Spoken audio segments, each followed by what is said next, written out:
પાકિસ્તાન વચ્ચે સરહદ પર તણાવભરી સ્થિતિને લઈ દેશભરમાં સિવિલ ડિફેન્સ ડિસ્ટ્રિક્ટમાં મોક ડ્રીલ યોજાઈ, જેને લઈ સુરતમાં સાંજે 7:30 થી 8 વાગ્યા સુધી બ્લેકઆઉટ કરાયું હતું. જે બ્લેકઆઉટનો સંપૂર્ણ સમર્થન મળ્યું હોય તેમ રસ્તા પર વાહનો ઘટ્યા હતા, તો તમામ સિગ્નલો પણ બંધ રહ્યા હતા.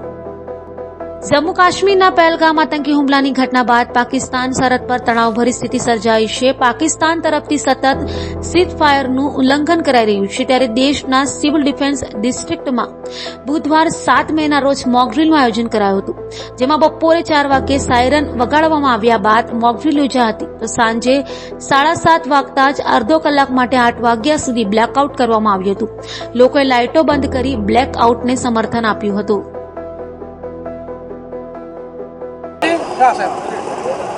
આપ લોગ જાણો છો તેમ સરકારશ્રી દ્વારા ઓપરેશન અભ્યાસ કરીને એક ડ્રીલનું આયોજન કરવામાં આવેલું છે, જેની અંદર ગુજરાતની અંદર જુદા જુદા જે સિટી સિલેક્ટ કરેલા છે તેમાં એક મોક ડ્રીલનું આયોજન કરવામાં આવેલું હતું, જેમાં સાંજે 4 વાગ્યાથી લઈને 8 વાગ્યા સુધી આ મોક ડ્રીલનું આયોજન કરવામાં આવેલું હતું.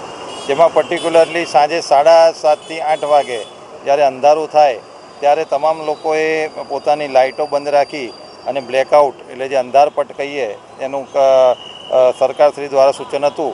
તો આપ જોઈ રહ્યા છો તે મુજબ અત્યારે ભાગળ ખાતે અહીંયા પોલીસનો ફોર્સ હાજર છે અને સુરતની જનતાએ આ જે બ્લેકઆઉટનો જે મોક ડ્રીલ આપ્યું છે તેમાં પૂર્ણ સહકાર આપી બધા જ લોકોએ લાઇટો બંધ રાખેલી છે અને આ અંધારપટ દરમિયાન કોઈ પણ લો એન્ડ ઓર્ડરનો ઇસ્યુ ઊભો ના થાય તે માટે સુરત શહેરની પોલીસ અત્યારે ભાગળ ખાતે હાજર છે, જેમાં પીસીબી, ડીસીબી આવા અલગ અલગ જે બ્રાન્ચો સહિત પોલીસ તમામ હાજર છે. આપ જોઈ રહ્યા છો તે પ્રમાણે ટ્રાફિક સંપૂર્ણપણે શાંતિપૂર્ણ ચાલી રહ્યો છે અને છતાં અંધારપટ પ્રોપરલી ઇમ્પ્લિમેન્ટ થયેલો છે.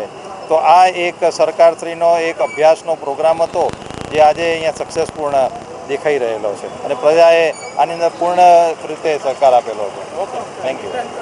હા, ગુજરાતમાં અલગ અલગ જગ્યા પર જે રીતનો બ્લેકઆઉટનો સમય છે, અહીંયા સુરતનો 7:30 થી 8નો સમય છે અને જે રીતનું બ્લેકઆઉટ આપ જોઈ રહ્યા છો એકદમ બધું અંધારપટ છે.